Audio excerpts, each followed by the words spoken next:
I am Julian, 28 years old. For 8 long, agonizing years, I quietly funded my family's absolute delusion of extreme wealth, only for my own brother to try and steal my life's work right out from under me. While I was sitting at the dining room table, providing the very roof over their heads, the luxury cars in their driveway, and the gourmet food on their plates, my brother looked me dead in the eye and told me I was grounded. Yes, grounded. A 28-year-old man. Grounded until I signed over my billion-dollar cybersecurity company to him and his influencer wife. And the worst part? My parents actually laughed in my face. They laughed at me in front of my smug sister-in-law, treating me like a disobedient child who had spoken out of turn at the adult table. But there was one thing they didn't know. They didn't know I had just spent the last 3 weeks working with my corporate lawyer to legally sever every single financial tie and bankrupt their entire fake empire overnight. And now, they are begging for my forgiveness from a cheap apartment off the highway, drowning in a massive lawsuit. Before I tell you exactly how I dismantled their lives piece by piece, please hit that like button if you believe in justice. And don't forget to let me know where you're watching from in the comments. Now, let's go back to where it all snapped. I will never forget the smell of that Friday night. It was a thick, cloying mixture of expensive beeswax candles, roasted duck, and the heavy humidity of the New Orleans Garden District seeping through the old, drafty window frames of the colonial house. To anyone else walking in off the street, it was the smell of old money. But to me, it was the smell of my own money, burning away second by second to keep up an illusion that should have died a long time ago. We were seated at the long mahogany dining table. It was a custom piece of furniture that cost more than my first car, imported from Italy just because my mother saw it in an architectural magazine. My father, Winston, sat at the head of the table, swirling a glass of red wine that retailed for $200 a bottle. He looked every inch the distinguished Southern patriarch. His silver hair was perfectly coiffed, his linen suit crisp and white, and on his wrist sat a Rolex that I had paid for under the guise of a bonus from my fake tech support job. To his right was my mother, Margaret. She was smiling that vacant, practiced smile she used whenever the conversation turned to things she didn't understand but knew were expensive. She wore a silk blouse and diamond stud earrings, her face tight from a recent cosmetic procedure she claimed was just good genes and hydration. And then there were the stars of the show. My older brother, Harrison. He is 32 years old and radiates the unearned, aggressive confidence of a man who has never faced a real consequence in his entire life. He sat there in a designer polo shirt, acting like he owned the room, the house, and everything in it. Next to him sat Bianca, my 27-year-old sister-in-law. She was glowing, quite literally, thanks to a facial treatment she had charged to the family account earlier that afternoon, costing $400. She was tapping away on her phone, completely ignoring the meal in front of her. She was undoubtedly posting a photo of the table setting to her thousands of followers with a caption about blessed lives, generational wealth, and family traditions. I sat at the far end of the table, down near the kitchen door, in the spot usually reserved for unwanted guests or unruly children. I was neither, yet I was treated as both.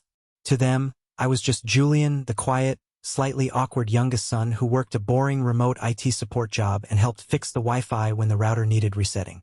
They thought my modest salary was just enough to cover my own cheap clothes and basic bills, while my father magically kept the massive estate afloat through his supposed investments. "This duck is dry," Harrison announced suddenly, breaking the polite silence. He didn't look at Mom. He just tossed his heavy silver fork onto the fine china with a loud, disrespectful clatter. "Did you use the new convection oven I told you to buy? The one with the steam injection?" Mom flinched visibly, her practiced smile faltering for a fraction of a second. "I tried, honey.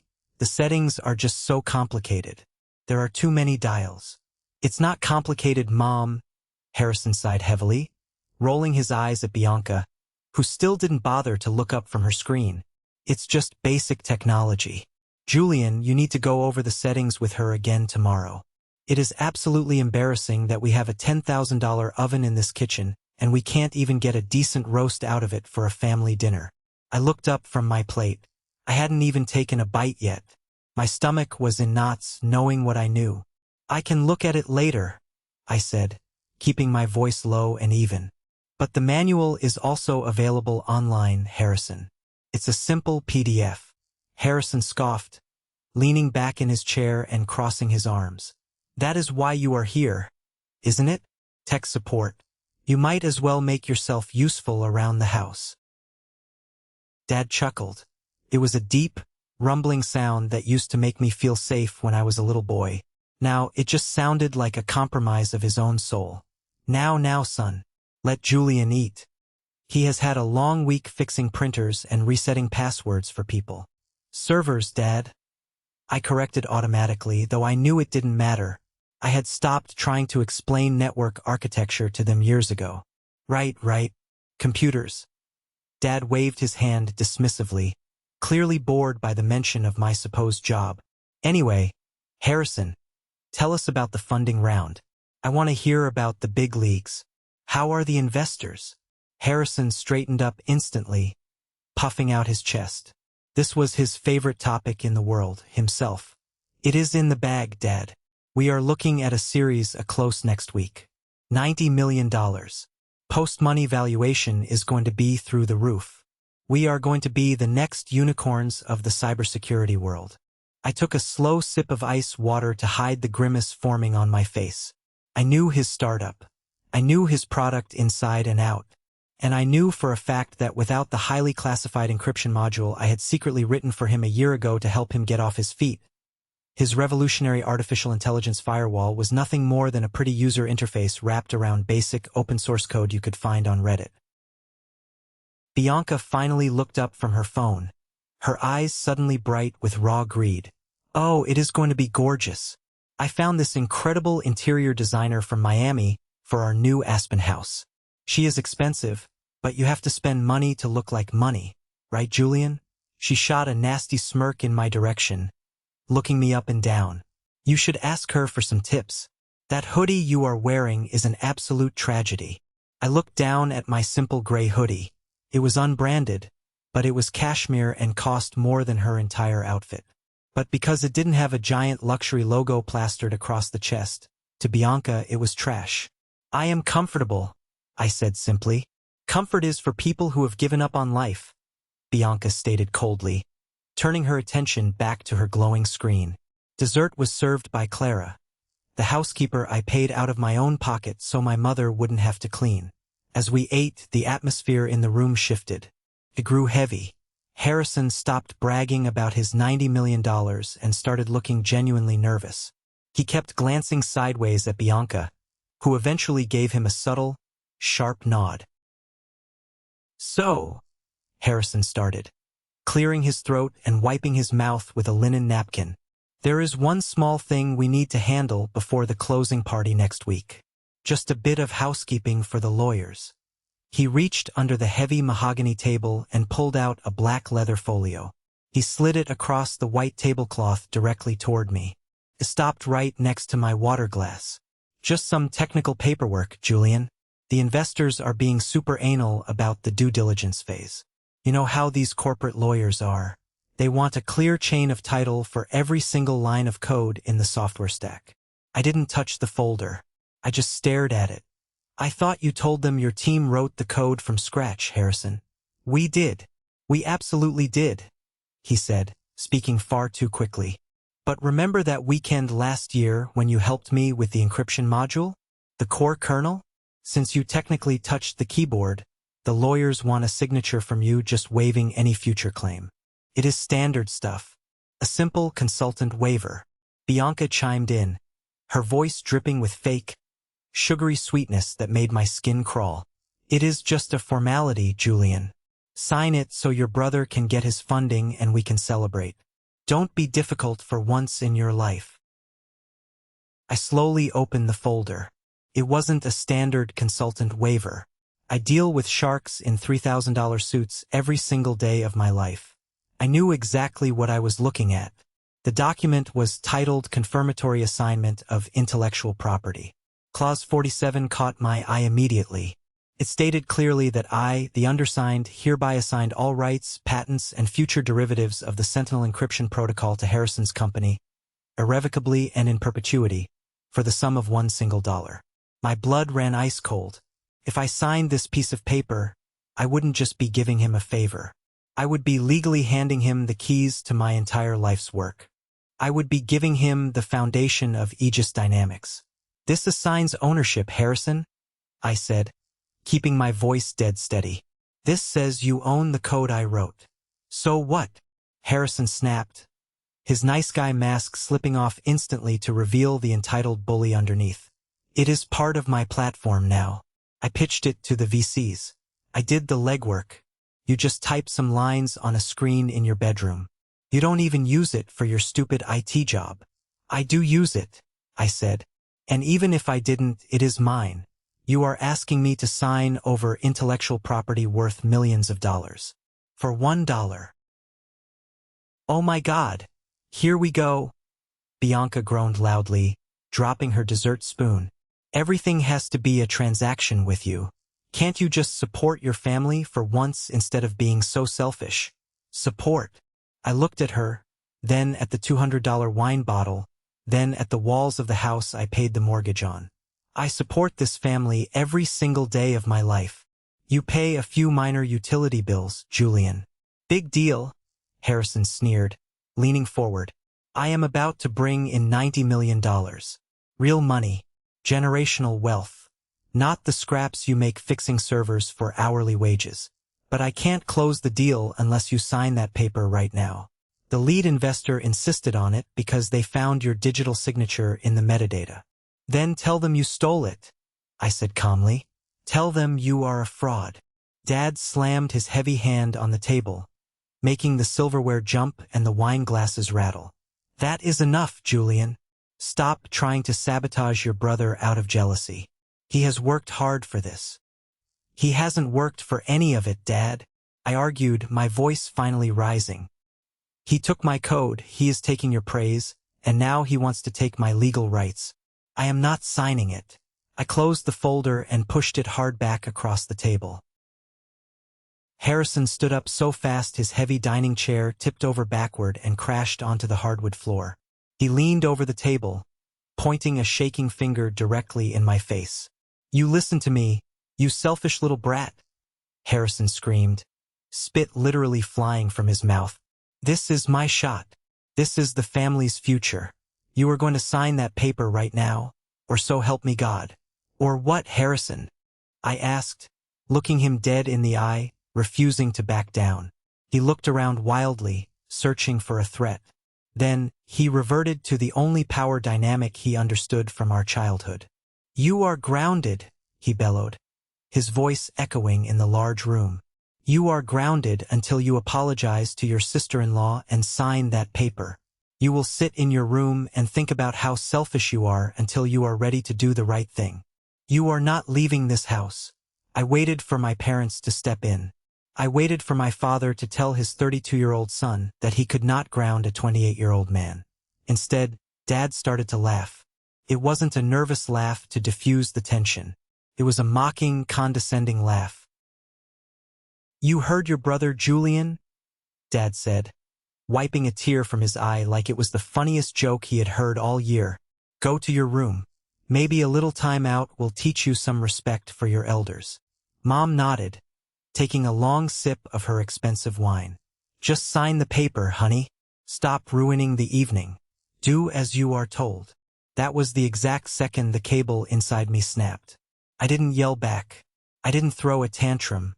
I just stood up slowly. All right? I said softly, my voice devoid of any emotion. I will go to my room. I turned and walked out of the dining room. I climbed the grand staircase to the smallest bedroom in the house. I closed the door and locked it. I walked straight to my closet, pulled out my secure server bag, and grabbed my passport and encrypted hard drives. I sat down at my custom-built laptop and logged into the family banking portal. I had built a massive financial dashboard years ago to manage every automated payment linked to the Walsh family name. I hovered my mouse over the bright red Terminate All button. I was about to end everything they knew. But to understand how we got to this terrifying edge, and why I let them treat me like garbage for so long, I have to take you back to the very beginning. To truly understand why a billionaire tech CEO would let himself be treated like a lowly servant in his own home, fetching Wi-Fi passwords and taking verbal abuse, you have to understand the grip of financial terror and the desperate, pathetic need for a father's approval. It was 8 years ago. The year was 2018. I was 20 years old, a sophomore in college studying computer science on a partial academic scholarship. I lived in a cramped, smelling dorm room, eating ramen noodles and working a campus job to pay for my textbooks. I came home for Thanksgiving break expecting the usual chaotic family dinner. Instead, I walked into a house that was pitch dark, not just lights off dark, but a heavy, suffocating, empty-feeling dark. I walked into the kitchen and found my dad, Winston, sitting at the marble island. He was drinking cheap, off-brand whiskey straight from the bottle. He was crying. I had never seen my father cry in my entire life. To me, he was a man of steel. He was a provider, the ultimate authority figure, the man who proudly paid the country club dues and drove the newest luxury sedans. Seeing him broken like that, his shoulders shaking in the dark, shattered my entire worldview. "It is gone, Julian," he choked out, not even looking up at me. "Everything. The business, the retirement accounts, the 401k, the lines of credit. The bank called the commercial loans. They are coming for the house next week. We are ruined." The delayed effects of the recession had finally hit his regional construction supply business hard. I learned that night that he had been borrowing from Peter to pay Paul for years, taking out second and third mortgages, draining the college funds, all just to keep up appearances for the homeowners association meetings and the high society dinners. He was hoping the market would turn. Didn't. "We will figure it out, Dad," I said, stepping forward and hugging his shaking shoulders. I felt so small, but I wanted to protect him. "There is nothing to figure out," he sobbed, burying his face in his hands. "I need $6,000 by Monday morning just to stop the immediate foreclosure process and buy us 30 days. I don't even have $600 to my name. We are going to be on the street." I went back to my dorm room that night and stared blindly at my computer screen. I wasn't just a normal computer science student. I was incredibly talented. I had a gift for seeing the matrix of code, finding the cracks in the armor. I knew all about bug bounties, legal programs where major tech giants paid independent white-hat hackers massive sums of cash to find vulnerabilities in their systems before the bad guys did. Up until then, I had only tinkered, afraid of crossing legal lines. That night, the fear of seeing my proud parents sleeping in a homeless shelter outweighed any fear of getting into legal trouble. I drank 4 energy drinks and spent 48 hours straight scanning the back-end code of a major social media platform. My eyes burned, my fingers cramped, but I found it. It was a critical zero-day vulnerability in their user data protection layer. A backdoor that could have leaked millions of passwords. I wrote up a highly detailed technical report, anonymized my identity behind a proxy, and submitted it. 3 days later, I got an encrypted response. They verified the bug. The payout was $15,000. I transferred $6,000 to Dad's checking account immediately. I called him and told him I had saved it from my work-study job and some aggressive freelance coding gigs. It was a ridiculous, transparent lie. No college sophomore makes that kind of money fixing laptops. But he didn't question it. He didn't want to know the truth. He just wanted the money to make the bad men from the bank go away. "You saved us. You are a good son, Julian," he had said on the phone, his voice thick with emotion. That single sentence, that rare praise from the man I idolized, was the drug. I was instantly hooked. The $15,000 fixed the immediate crisis, but the hole in our family finances was a bottomless pit. The mortgage was astronomically steep. The utility bills for the massive Garden District house were bleeding them dry. And Dad was entirely too proud to get a regular salary job. He refused to work at a hardware store or manage a construction crew. He kept trying to launch vague, consulting ventures from his home office that generated zero revenue. So I kept hacking. I moved from social media sites to massive banking infrastructure, always operating in the gray zone, carefully hiding my tracks. By the time I was 22, I was legally and safely making $20,000 to $30,000 a month. I quietly took over the mortgage payments. I paid the property taxes. I even fully funded a college fund for my younger cousin, just so my parents could keep up the family's charitable image at their country club. Dad never asked where the sudden influx of cash came from. Mom never asked. They developed a very convenient, willful blindness. If they didn't ask, they didn't have to acknowledge that their youngest, supposedly unimpressive son was the actual head of the household. Around this time, my mother's older sister, Aunt Beatrice, started coming around more often. Aunt Beatrice was the kind of toxic woman who wore entirely too much heavy perfume, drank gin at noon, and always had a loud opinion on how other people should live their lives. She became the venomous whisper in my parents' ears. I would hear them sitting out on the back porch, sipping iced tea while I worked inside. "Julian is in that IT industry, Margaret," Beatrice would say, her voice carrying through the screen door.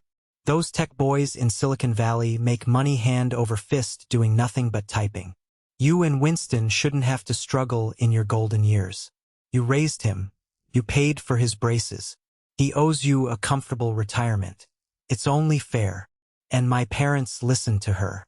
They leaned into the entitlement. I eventually dropped out of college in my junior year. I told them I got a full-time job doing remote IT support for a mid-level logistics company. I needed the boring cover story because I had just officially incorporated Aegis Dynamics. I wasn't just finding bugs anymore. I was building shields. I had developed a proprietary, AI-driven algorithm that could predict cyberattacks using behavioral heuristics before they even happened. I hired my first employee, a brilliant, cynical network engineer named Silas. We worked out of a cheap shared workspace downtown, grinding 18 hours a day to build the company.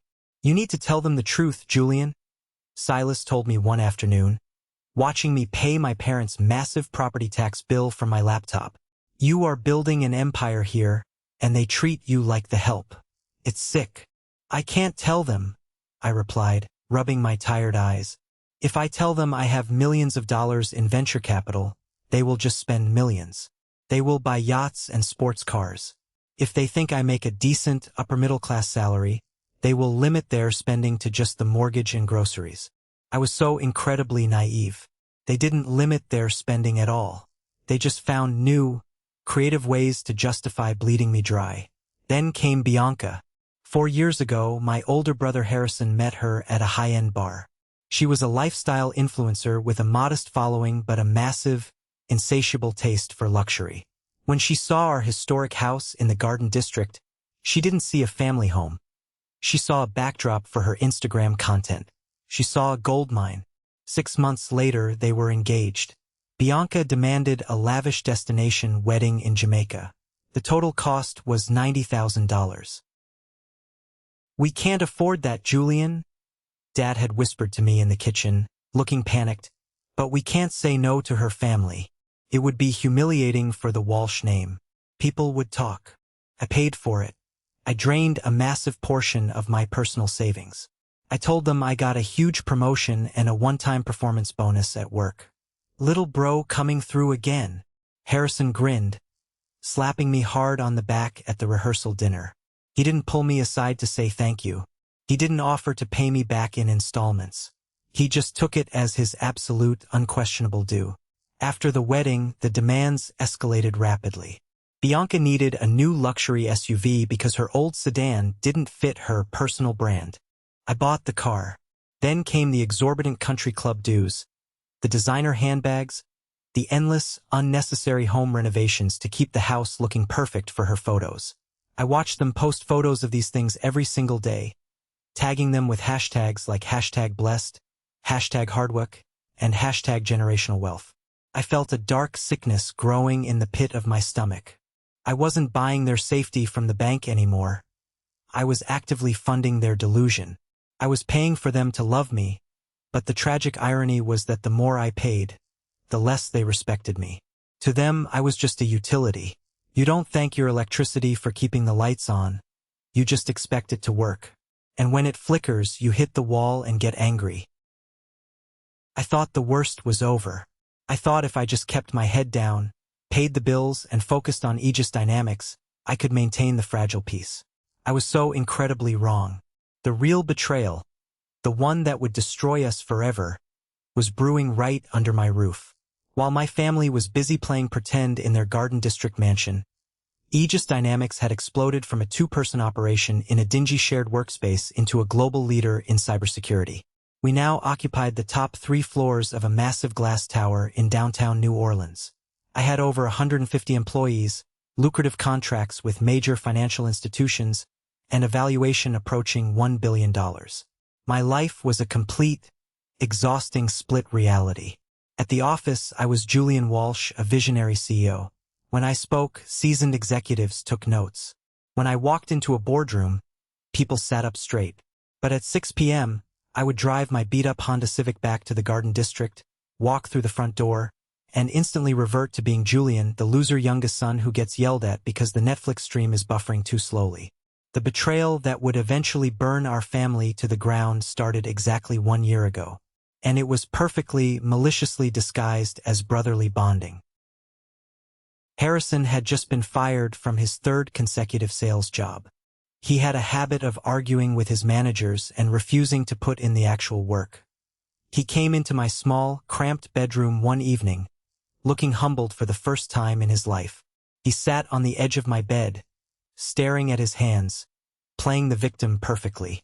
"Julian," he started, his voice heavy with fake sincerity. "I have an idea. Cybersecurity is massive right now. It's a gold rush. I want to start a company. I have the sales background, the pitch skills, the charisma, but I don't know the tech side. Can you teach me the basics? I just need a crash course." I was touched. I was stupid, but I was touched. For the first time in my entire life, my big brother was asking for my expertise, looking up to me instead of just demanding my wallet. I spent 3 entire weekends with him. I drew diagrams on whiteboards. I explained the basics of firewall architecture, packet sniffing, and end-to-end encryption. He took copious notes, asked the right questions, and seemed genuinely, passionately invested in learning the craft. "I need a demo," he said eventually, leaning back in his chair. "Something tangible to show early seed investors. Just a proof of concept so they know I'm serious and not just selling vaporware." I should have said no. Every instinct in my body, every alarm bell in my head, told me to keep my professional work completely separate from my toxic family. But I desperately wanted him to succeed. I wanted him to have his own thing, his own income, so he could finally be independent and stop leeching off my secret funds. So I wrote a module for him. It was a highly simplified, stripped-down version of the Sentinel protocol, the absolute core engine of Aegis Dynamics. I removed all the enterprise-level features, the military-grade encryption keys, and the AI predictive models. But the underlying kernel, the foundational architecture, was still my proprietary copyrighted code. "Here," I said, handing him a silver flash drive. "This will show them exactly how the packet filtration works in real time. But Harrison, you have to listen to me carefully. This is strictly for a visual demo. You absolutely cannot sell this. You cannot distribute it. It is my intellectual property. If this gets out, it compromises my job. Of course, Julian, I swear to God, it's just for the pitch deck. I wouldn't do that to you," he promised, looking me dead in the eye. He lied straight to my face. He took that code and quickly realized he didn't know enough to make it look like a finished, marketable product. So he reached out to Felix. Felix was a freelance software developer I had actually introduced to Harrison years ago. Back when I was first making money, I had anonymously paid off a massive medical debt for Felix when his insurance lapsed and he was facing bankruptcy. I thought he was a loyal friend. But Felix loved easy money more than he valued loyalty. Harrison paid Felix under the table to BOC-tach, dissect my code, slap a flashy, futuristic user interface on it, disguise the back-end architecture, and package it as a brand new, revolutionary software called the Ironclad system. Harrison incorporated a shell company. He started flying to Silicon Valley, pitching to major venture capitalists. He didn't build a product. He built a fraudulent, hollow facade directly on top of my foundation, and Felix helped him hide the structural beams. I had absolutely no idea this was happening. I was busy running my own empire. I didn't find out until 3 weeks before that fateful duck dinner. I was sitting in my corner office, reviewing a quarterly earnings report, when Silas burst in. His face was pale, his jaw set tightly, and he immediately locked the heavy glass door behind him. He marched over and dropped a thick, confidential binder heavily onto my desk. "You need to read this right now," Silas said, his voice completely devoid of its usual warmth and humor. "And you need to prepare yourself." It was a leaked due diligence report from a massive VC firm in San Francisco. The CEO of the fund, a man named Victor, was an old-school tech veteran who didn't miss a detail. Victor's technical team had run a deep, forensic audit on the code repository Harrison provided for his $90 million series of funding round. I flipped to page 47 of the technical analysis. My heart physically stopped beating for a second. The report read, "Critical warning. The core kernel contains unique cryptographic signatures and algorithmic pathways perfectly matching the Sentinel architecture associated with Aegis Dynamics. Ownership is entirely unclear and highly suspicious. Recommended action: halt all funding. Obtain full intellectual property assignment and liability waiver from the original author before proceeding. Proceed with extreme caution regarding potential corporate espionage."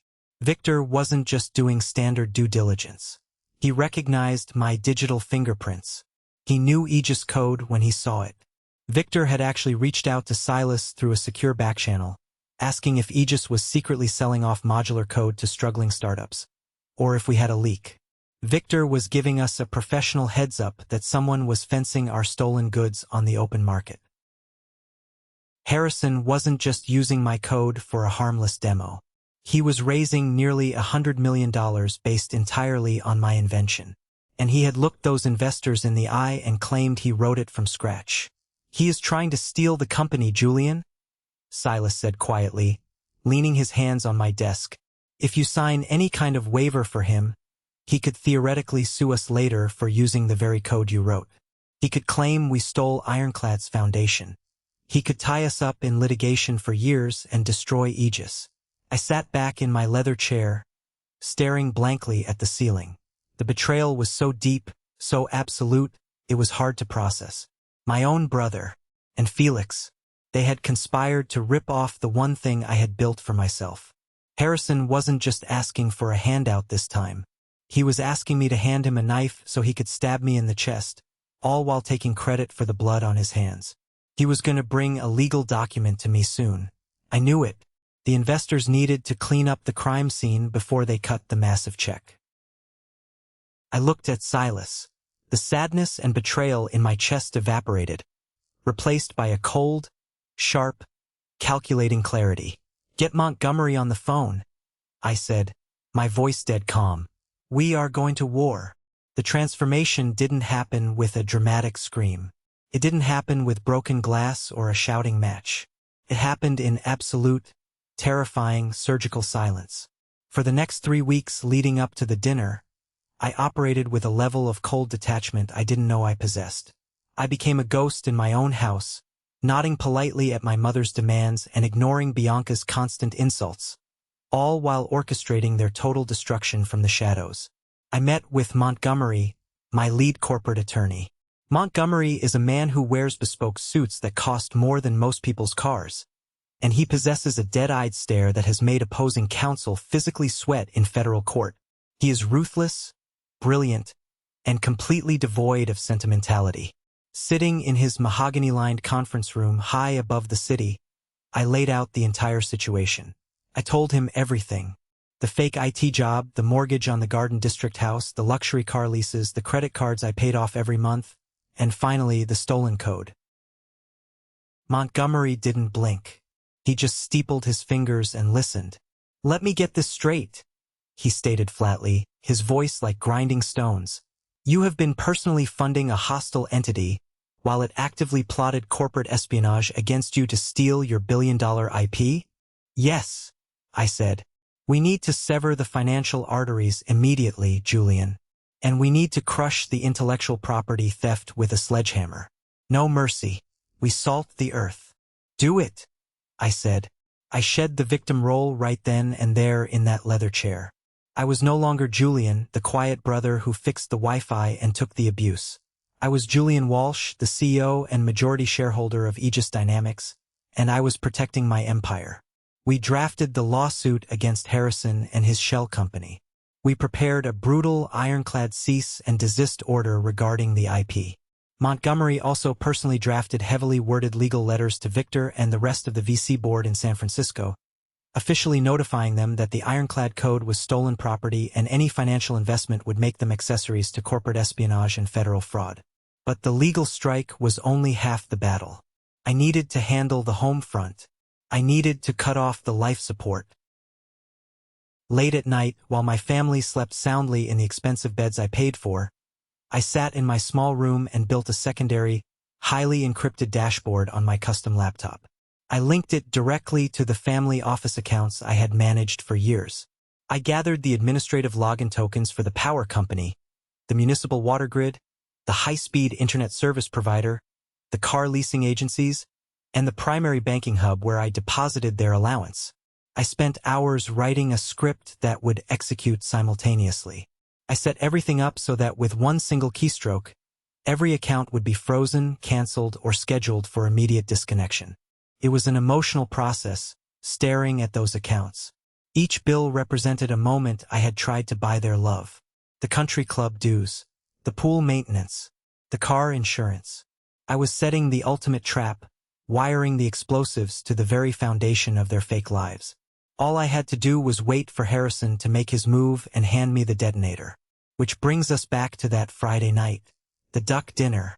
When I had walked down those stairs and taken my seat at the far end of the table, I already knew exactly what was inside the black leather folio Harrison was going to slide across the tablecloth. I knew about the $90 million. I knew about Felix's betrayal. I knew it all. When Bianca mocked my hoodie, I felt nothing but cold pity for her. When Dad told me to stop sabotaging my brother, I realized with absolute clarity that he would always choose the son who looked the part over the son who actually did the work. And when Harrison stood over me, screaming, his face red with rage, threatening to ground me in the house that my money had saved from foreclosure, the trap finally snapped shut. I walked upstairs. I locked the door. I pulled out my secure server bag and packed the only things that mattered to me: my encrypted drives, my passport, and a photo of my late grandmother. I sat down at my laptop and stared at the dashboard. The screen glowed in the dark room, casting a blue light over my face. I hovered the mouse over the bright red Terminate All button.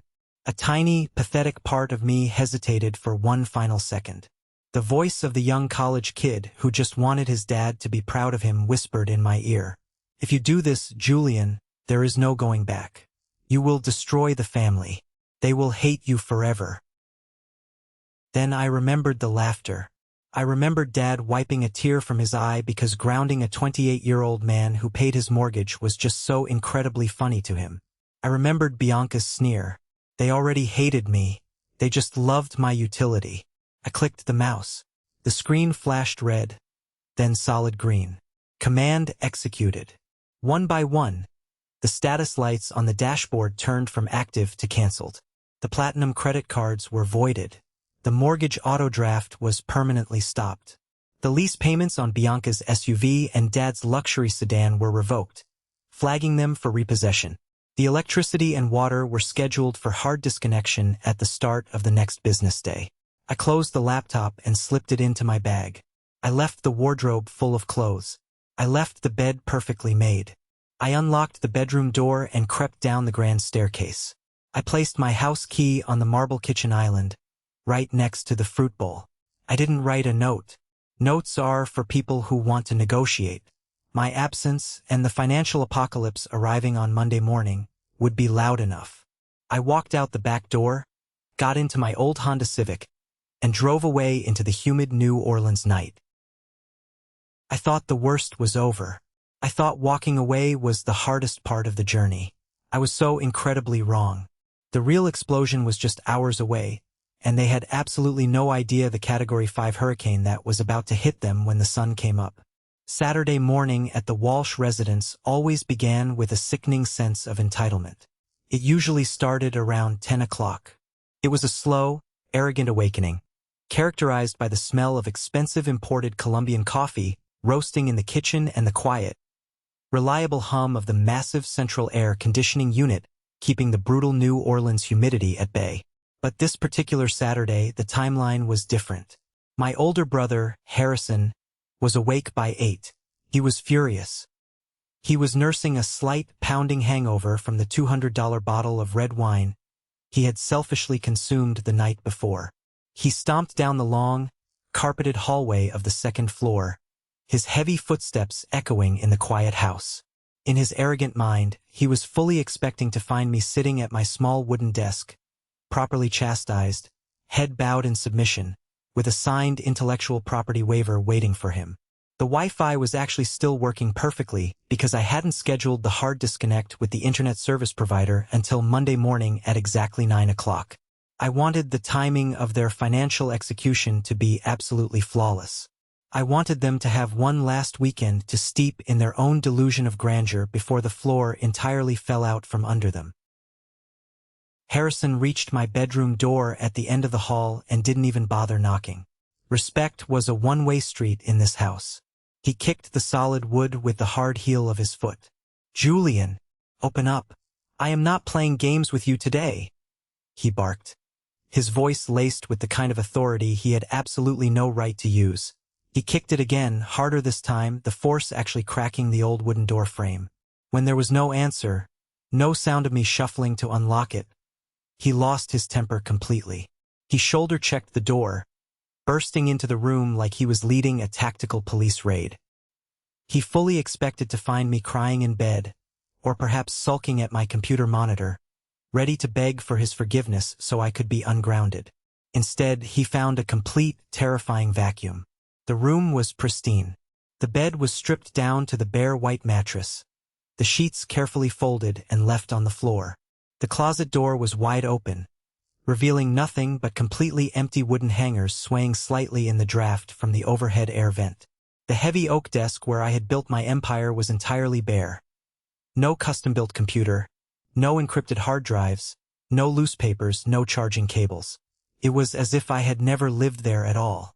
I had erased myself from their world in less than 20 minutes. "What the hell?" Harrison muttered to himself, his hangover anger momentarily replaced by total, blank confusion. He checked the bathroom. Empty. He checked under the bed. Nothing. He ran downstairs, taking the hardwood steps 2 at a time, his bare feet slapping loudly against the floor. My parents were in the massive, custom-designed kitchen. My mother, Margaret, was casually steaming milk for a vanilla latte, wearing a silk robe that I had paid for. My father, Winston, was sitting at the Marble Island, reading the Wall Street Journal on his tablet, pretending he still had a massive stock portfolio to monitor. "Mom! Dad! Julian is gone!" Harrison yelled, bursting into the kitchen and gripping the edge of the marble counter. My mother didn't even flinch. She didn't drop her steaming pitcher. She just sighed, clearly annoyed by the loud noise interrupting her peaceful morning. "Who is gone? Julian?" "Oh, calm down, Harrison. He probably just went to the hardware store or the supermarket.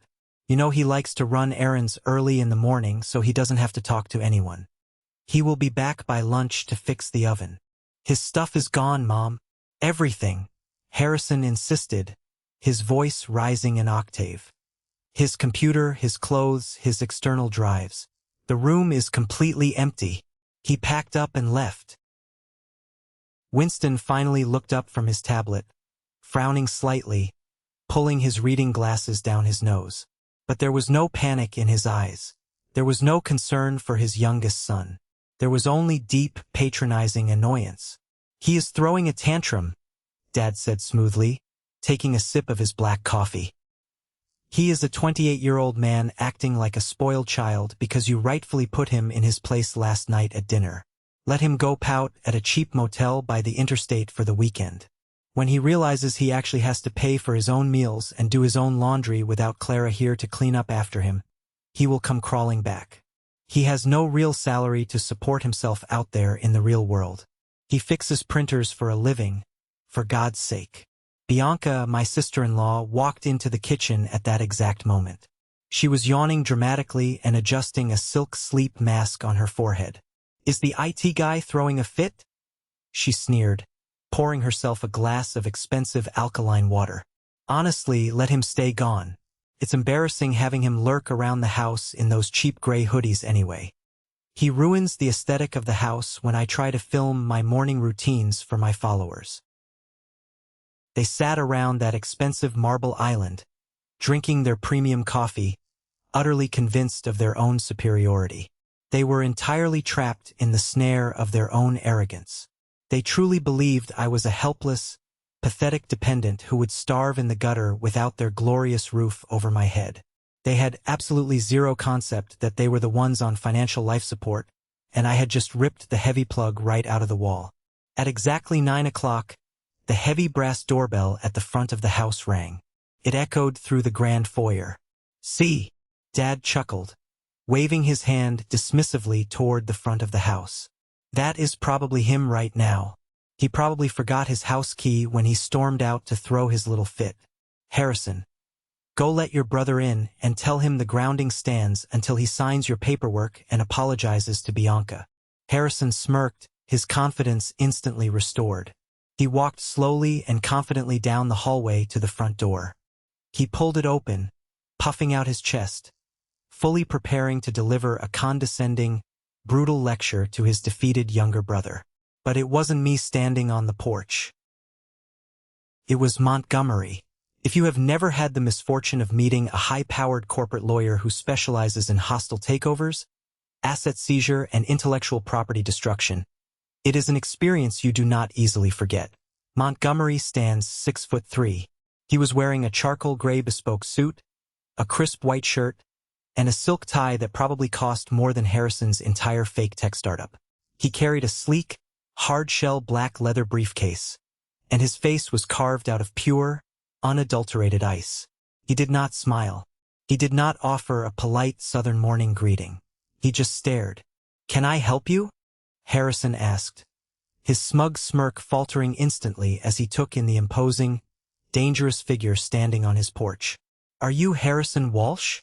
Montgomery asked. His voice sounded like gravel grinding over broken glass. It was completely devoid of warmth. "Yeah. Who is asking?" Harrison replied, trying to sound tough, but his voice cracked slightly. Winston, hearing the unfamiliar, booming voice, walked out into the grand foyer, tying his silk robe tighter around his waist. He approached the door with his chest puffed out. "Can we help you, sir? Are you lost?" Montgomery stepped over the threshold into the foyer without being formally invited. He commanded the space instantly, dominating the room just by existing in it. He placed his heavy briefcase onto a delicate antique side table and snapped the brass locks open. The sharp sound echoed loudly in the quiet house. "I am Montgomery Sterling. I am the senior partner and lead legal counsel representing Mr. Julian Walsh." Dad let out a short, nervous laugh, shaking his head. "Representing him? For what?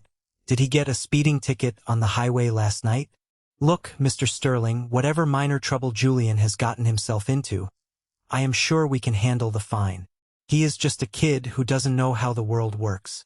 Montgomery turned his dead-eyed, terrifying stare directly onto my father. He looked at Winston like he was a particularly disgusting stain on the expensive Persian rug. "Mr. Winston Walsh, let me be perfectly, crystal clear with you," Montgomery said, his tone dropping the temperature in the room by 10 degrees. "I do not handle traffic tickets. My firm handles billion-dollar corporate litigation, aggressive asset seizure, and federal intellectual property defense. I am not here to help you.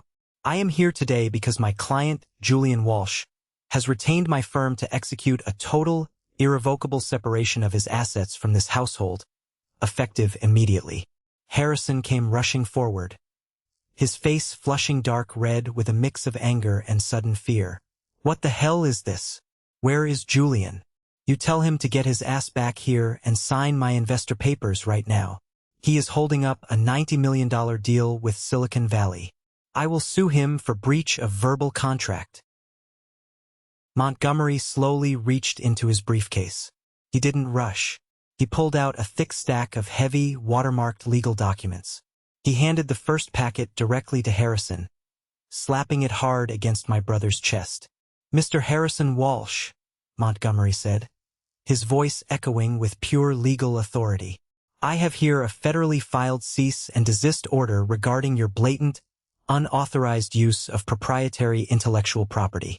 Furthermore, at exactly 8 o'clock this morning, Pacific Standard Time, my office officially notified your prospective investors in San Francisco, specifically Victor and his entire executive board, that the code you refer to as ironclad is stolen property. The funding round is entirely dead. The capital has been pulled. If you attempt to use, sell, pitch, or modify that code ever again, my firm will file federal charges for corporate espionage and wire fraud. Your career in tech is officially over. The silence in the grand foyer was absolute. It was the kind of deafening silence that happens right after a massive bomb goes off, before the dust even begins to settle. I had set the trap and Harrison had walked right into it. I thought the worst was over, but the absolute destruction of their reality was just beginning.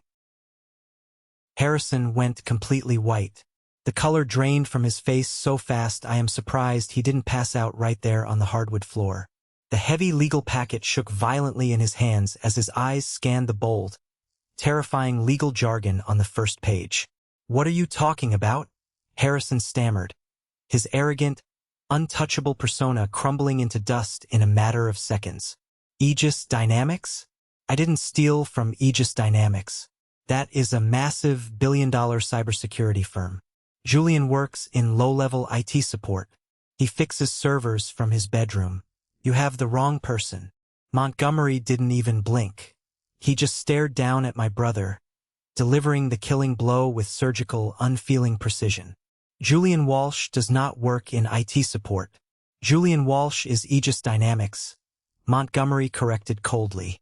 He is the founder, the chief executive officer, and the majority 80% shareholder.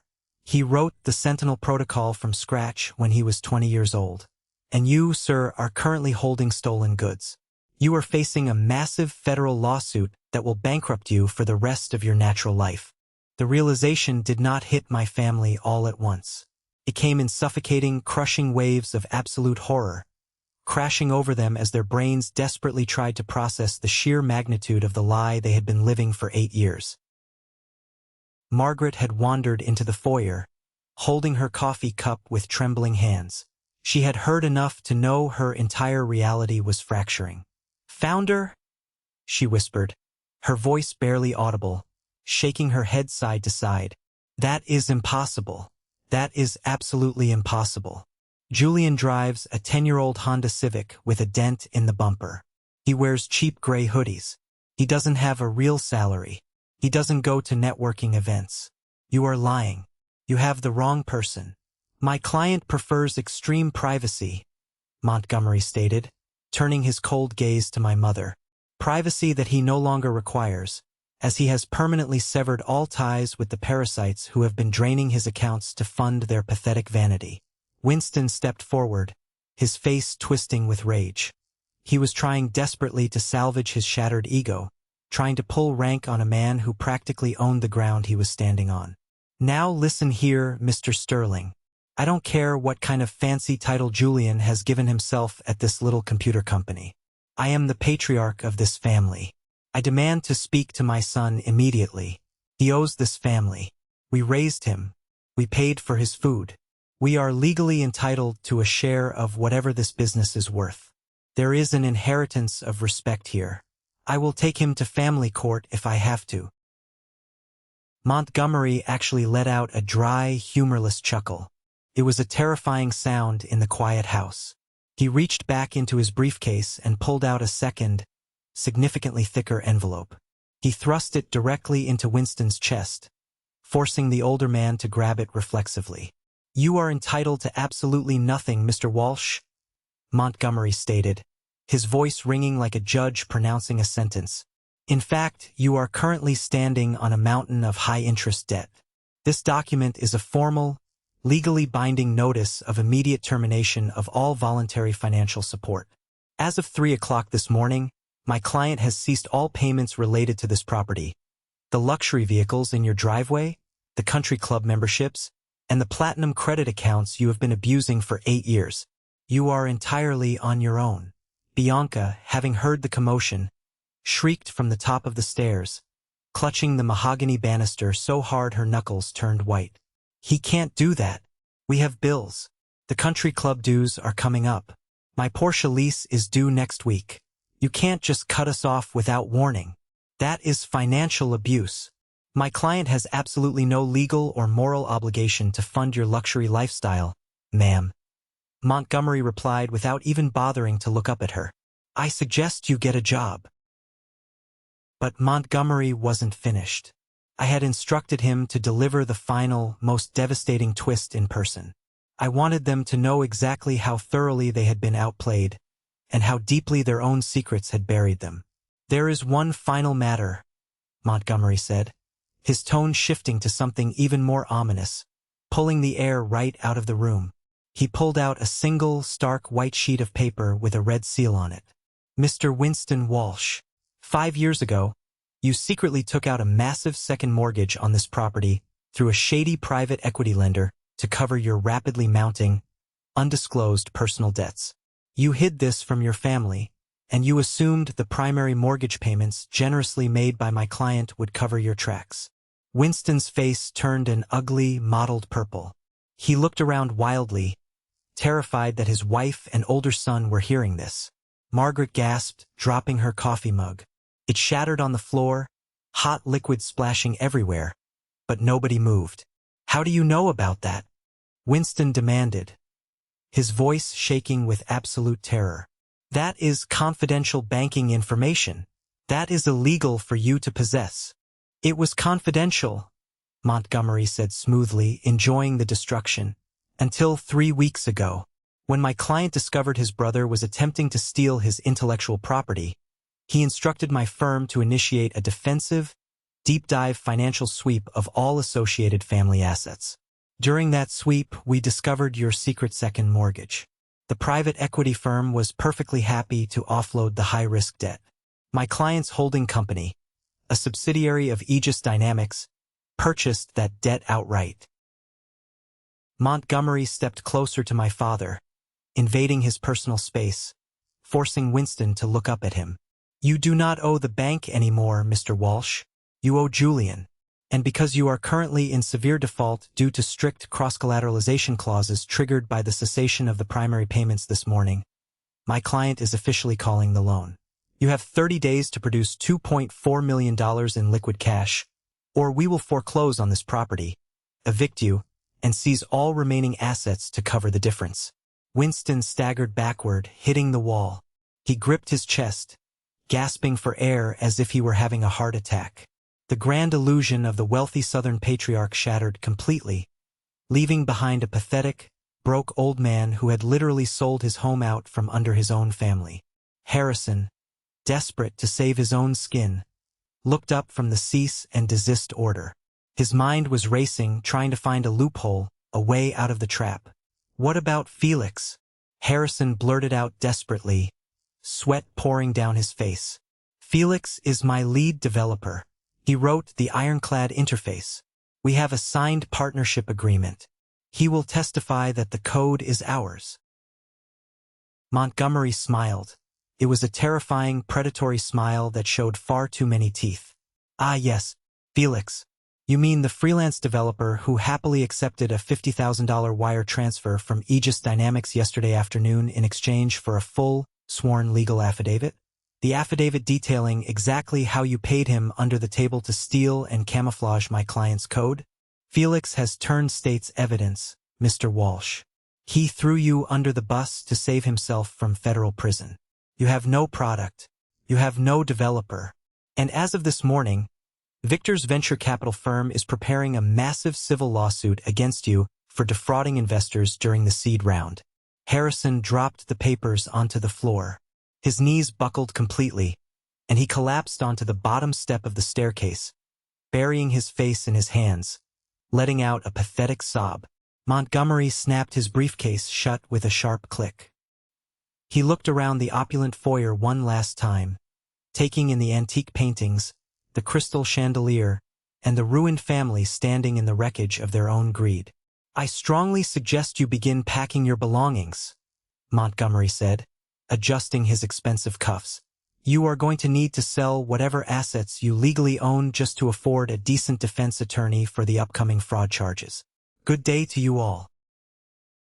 He turned and walked out the front door, leaving it wide open behind him, letting the suffocating New Orleans heat roll into the house. I had dropped the bomb, but the fallout was going to last for months. The real, visceral panic did not set in immediately. Human brains are remarkably adept at denial when faced with total annihilation. Saturday and Sunday were spent in a state of absolute, paralyzing disbelief. Winston paced the hardwood floors of the living room, drinking the last of his expensive bourbon, convincing himself that Julian would eventually answer his phone. He told Margaret that this was all just a massive misunderstanding, a hard negotiation tactic by a son who was feeling underappreciated. Harrison locked himself in his master bedroom, frantically trying to call his investors, Victor, and Felix, only to find his numbers completely blocked on all fronts. But reality arrived with brutal, unforgiving punctuality on Monday morning. At exactly 9 a.m., the massive central air conditioning unit on the side of the house groaned heavily and died. The massive crystal chandeliers in the dining room blinked out. The hum of the expensive stainless steel refrigerators in the kitchen ceased. The silence in the house was sudden, oppressive, and thick. The heavy humidity of New Orleans immediately began seeping through the walls and the large windows, quickly turning the mansion into a suffocating, unbearable greenhouse. "Check the breaker box," Dad yelled from the living room, already sweating through his linen shirt. Harrison pulled his smartphone out of his pocket to call the power company to complain about an outage. He stared at the screen in horror. "I have no service," he said, his voice laced with rising panic. "My data is off. It says no SIM." "Mine too," Bianca shrieked, running down the stairs, waving her phone in the air. "I can't access Instagram. I can't check my email. I have brand deals to post." They gathered in the sweltering living room. Dad picked up the landline, hoping it was just a cellular tower issue. Dead tone. I had timed everything with military precision. The family cellular plan, which cost nearly $1,000 a month for unlimited data and international roaming, was entirely in my name. I had logged into the portal on Saturday night, reported all 4 flagship devices as stolen, and permanently canceled the lines. The electricity account, the water, and the high-speed fiber internet were all legally under my name as the primary payer. I had ordered a hard disconnect for non-payment, ensuring that reconnecting would require a massive deposit and a new account holder with good credit, something none of them possessed. Harrison, sweating profusely, drove his car to a local luxury coffee shop just to get onto their public Wi-Fi.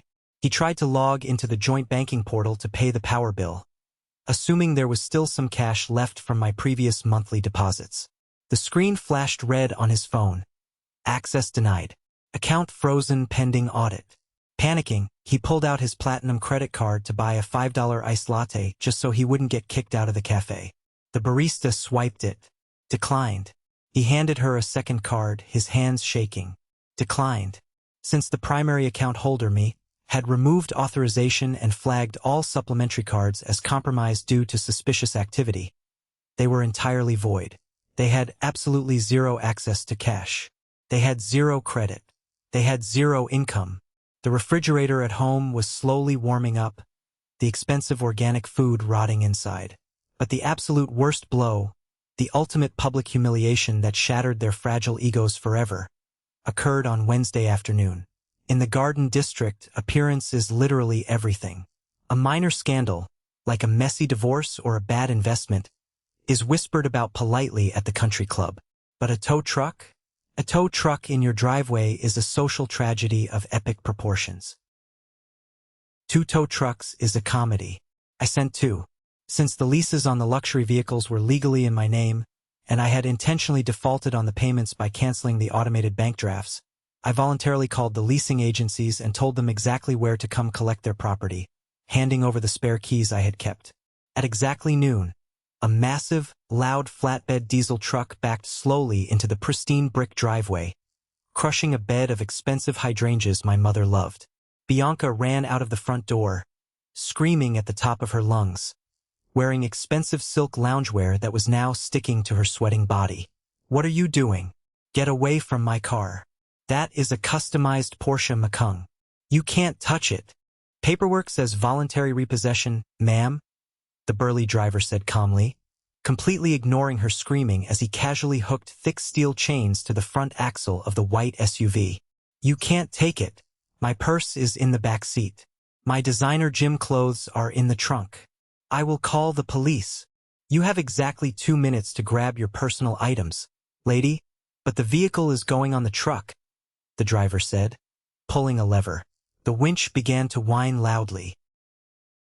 As Bianca was sobbing hysterically on the manicured lawn, clutching her Louis Vuitton handbag like a life preserver, a second tow truck roared down the street and parked directly behind Winston's Mercedes Rolls-Royce hybrid.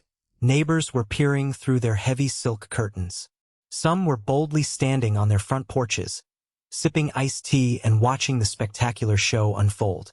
Mr. Henderson, the notoriously gossipy retired federal judge who lived next door, was actually standing on the sidewalk, holding his iPad up and recording the entire repossession in high definition.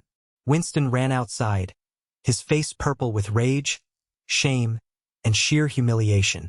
He tried to physically block the driveway with his body, holding his hands up. "This is a massive mistake. My son pays for these vehicles. I demand you call Julian Walsh right this second. He will sort this out." "We did talk to Mr. Walsh, sir," the second driver said, chewing a piece of gum and leaning out the window of his cab. "He is the one who authorized the immediate pickup. He said you guys were broke. Step aside, or I am calling the cops for obstruction." That was the dagger to the heart. It wasn't a banking error. It wasn't a clerical mistake. It was a deliberate, calculated choice. Desperate, sweating, and utterly broken, Winston walked a mile down the street to a dusty payphone, one of the few left in the city, and used his last few quarters to call Aunt Beatrice. He begged her for a short-term loan, just a few $1,000s, enough to turn the power back on, buy groceries, and hire a lawyer to fight me. Aunt Beatrice, the woman who had spent years manipulating them, sitting on their porch drinking their wine and whispering in their ears to bleed me dry, listened for exactly 30 seconds. When she realized the money well had completely dried up, that the house was in foreclosure, and that the Walsh name was now socially toxic in their circle, she showed her true, ugly colors. "Winston, you have always been a terrible financial planner," Beatrice said coldly over the crackling phone line. "I warned Margaret not to marry you. I cannot associate myself with this kind of public scandal. I have my own reputation to uphold. Do not call my house again." She hung up. I watched none of this in person. I didn't need to see it to feel the satisfaction. I didn't need to gloat. Montgomery updated me via secure, encrypted text messages from his office. Montgomery. Assets secured. Vehicles successfully repossessed without incident. House foreclosure proceedings officially initiated with the courts. The local utility companies have confirmed total disconnection. Julian. Thank you, Montgomery. Proceed with the eviction. No mercy. I was finally free, but I had one last message to deliver before I closed the book on my family forever. The final curtain fell exactly 30 days later. Because I had officially triggered the acceleration clause on the secret second mortgage Dad had hidden from everyone. The entire remaining balance of $2.4 million was due immediately. Obviously, a man whose credit cards bounce for a $5 iced latte cannot produce $2 million in liquid cash to satisfy a debt. The legal eviction notice was served by the county sheriff, posted right on the heavy mahogany front door for the whole neighborhood to see. I didn't go to watch them move out. I didn't want the false closure of seeing them broken, and I certainly didn't want to give them the opportunity to beg me in person. But Montgomery went to supervise the process, strictly ensuring they didn't steal any fixtures, appliances, or valuable antiques that legally belonged to the estate, which meant items I had personally purchased and retained the legal receipts for, which, truthfully, was almost everything of value in the house. According to Montgomery, it was a pathetic, chaotic scene. Because their accounts were frozen, they couldn't afford professional, bonded movers. Harrison and Winston were sweating in the brutal Louisiana heat, hauling cheap cardboard boxes full of clothes into the back of a rented U-Haul truck they had paid for with the last bit of cash they scavenged from the house. Bianca was sitting in the passenger seat of the truck's cab, wearing giant sunglasses to hide her swollen eyes, refusing to lift a single finger, crying constantly about her ruined life. At one point, Winston tried to quietly carry a large, original oil painting out of the foyer, an antique I had bought at an art auction for $15,000 2 years ago. That item stays, Montgomery told him, stepping firmly in front of the front door, blocking his path. This painting has been in my family for generations. Winston lied through his teeth, his hands shaking as he held the heavy frame. It belonged to my grandfather. Montgomery calmly looked down at his legal clipboard, adjusting his glasses. Receipt dated August 2021. Paid in full by a wire transfer from Julian Walsh's personal account. Put the painting down, Mr. Walsh, or I will have the sheriff, who is parked right at the end of the driveway, arrest you for theft. Winston slumped in total defeat. He placed the painting gently against the wall. He looked around the empty, echoing hallway of the house he had pretended to own and rule over for so long. He looked at Montgomery with hollow, defeated eyes. "Where is my son?" Winston asked, his voice cracking, shedding a real tear for the first time in years. "Does he even care what happens to us? Does he care that we have nowhere to go?" "He cared for 8 years, Mr. Walsh," Montgomery replied, entirely without a shred of pity. "You gave him every single reason to finally stop. You reap what you sow." They left the heavy brass key under the welcome mat, exactly where I had left mine weeks earlier. 6 months have passed since that day. The dust has settled, the legal battles have concluded, and the harsh reality of their new lives has permanently set in. New Orleans is a small town when it comes to high society. Word gets around quickly, usually over cocktails and golf games. The prestigious Garden District Walsh family is officially dead and buried.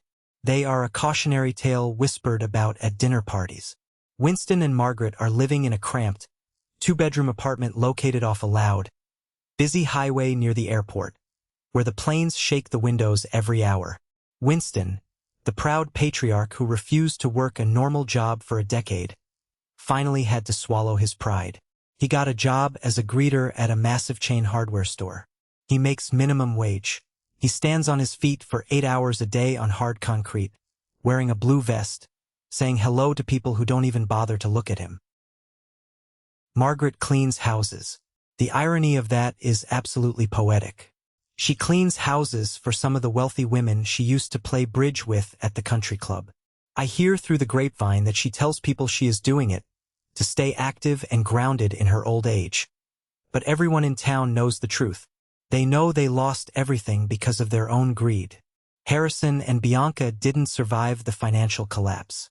The very moment the money evaporated and the luxury cars were towed away, their profound, Instagram-perfect love for each other completely vanished. Bianca filed for divorce 3 weeks after the eviction. She packed her designer bags and moved back to Mississippi to live in her parents' basement. Harrison is in a very dark place. The VC investors, led by Victor, sued him into oblivion for massive fraud.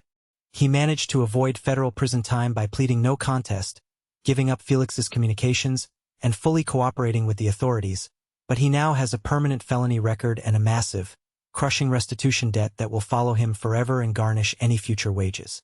Because of his record, he couldn't get a job in tech or sales. He currently works at a hand car wash downtown, drying off the luxury cars he used to pretend he could afford. As for me, I am exactly where I belong. I still drive my reliable Honda Civic. I don't need a Rolls-Royce to prove my worth to anyone. But now, I drive it to a sprawling, high-security penthouse in the warehouse district that is truly mine, bought and paid for in cash. I hadn't spoken a single word to my family since the duck dinner. Until last week. I was at a regular, bustling supermarket, not the high-end, overpriced organic market my mother used to force me to shop at to maintain appearances. I was in the produce aisle, picking out some apples. I turned the corner, and there she was. Margaret. She looked 10 years older. Her hair wasn't professionally dyed blonde anymore. The stark gray roots were showing heavily. She was wearing a faded, oversized t-shirt and cheap, worn-out sneakers. She saw me.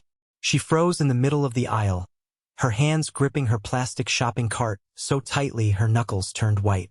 For a moment, I thought she would scream, or perhaps turn around and run away in shame. Instead, her eyes immediately filled with tears. She took a slow, hesitant step toward me. "Julian," she breathed out, her voice fragile. I didn't move. I didn't smile. I just watched her, feeling nothing but a profound, hollow emptiness where a son's love and desperation for approval used to be. "We miss you so much," she said, her voice trembling, tears spilling down her cheeks. "Julian, we are struggling so badly. Dad's back is giving out from standing all day at the store on that concrete. He's in so much pain. Harrison is. It is so hard for him. He has nothing. He's depressed. Please." She stopped talking and just looked at me. She was waiting. She was waiting for the old programming to kick in. She was waiting for me to pull out my checkbook to offer a monthly allowance to fix everything like I always did. She thought the guilt would break me. "I am sorry to hear you are having a difficult time," I said politely, my voice completely flat and devoid of emotion. "Is that it?" she cried softly, looking around the aisle to see if anyone was watching her humiliate herself. "We are your family, Julian. How can you be so incredibly cold? You have so much wealth, and we have absolutely nothing. We lost our entire lives. We are suffering." I looked at this woman. I looked at the mother who had sat at a mahogany table, sipping $200 wine, and laughed out loud while my brother threatened to lock me in a room until I signed away my billion-dollar company. "You didn't lose your life, Mom," I said, my voice steady, calm, and absolute. "You just lost mine. I bought you an incredibly expensive illusion for 8 years. You spent millions of my dollars. Now you are just living the life you actually earned. Enjoy it." I turned my shopping cart around and walked away. "Julian," she called after me, her voice echoing desperately in the aisle. "Julian, please. We are your family." I kept walking. I didn't look back. I am telling you this story from my massive corner office on the 48th floor of the Aegis Dynamics Tower. The sun is currently setting over the Mississippi River, turning the water into a brilliant sheet of gold. I signed a new, massive contract today. It is a partnership with a European defense firm that will ensure Aegis dominates the global cybersecurity market for the next 2 decades. I also set up a massive college fund foundation for underprivileged kids in New Orleans who want to study computer science. I looked at the signature line on the contract before I signed it today. Julian Walsh. That signature is worth billions of dollars. And it belongs entirely to me. Not to Harrison. Not to Winston. Not to a toxic family legacy. To me. Sometimes, in the quiet of the night, I wonder if I was too harsh. I wonder if I should have just refused to sign the waiver, packed my bags, and left them to figure it out on their own without actively pulling the rug out. Did I really need to burn their entire world to the ground? Then I remember the black leather folder sliding across the table. I remember the mocking laughter. I remember the crushing feeling of being made to feel so incredibly small in a room full of people who were supposed to love me and protect me. They wanted me to be grounded? Fine. I am grounded. I am grounded in cold, hard reality. I am grounded in my own immense self-worth. And I am never letting anyone take flight at my expense ever again. Thank you for listening to my story. If there is one lesson you take away from all of this, let it be this. Do not ever let toxic people use the word family as a weapon to strip you of your value, your boundaries, or your sanity. True wealth isn't the car you drive or the house you live in. It is the peace of mind you have when you close your front door. Have you ever faced something similar with your own family? Have you ever had to cut off the people who were supposed to protect you? Share your story in the comments below, and don't forget to like and subscribe so you don't miss the next journey.